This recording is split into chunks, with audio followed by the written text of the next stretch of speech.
On the morning of the 9th day of the first lunar month, the spring river rowing blessing ceremony is held at Zhongyang Temple in Decheng Village. In the afternoon, the racing or blessing wine of safe passage takes place.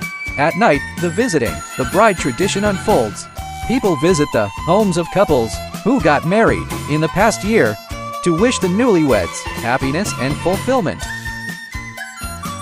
Welcome to Putian to celebrate the Lantern Festival with us.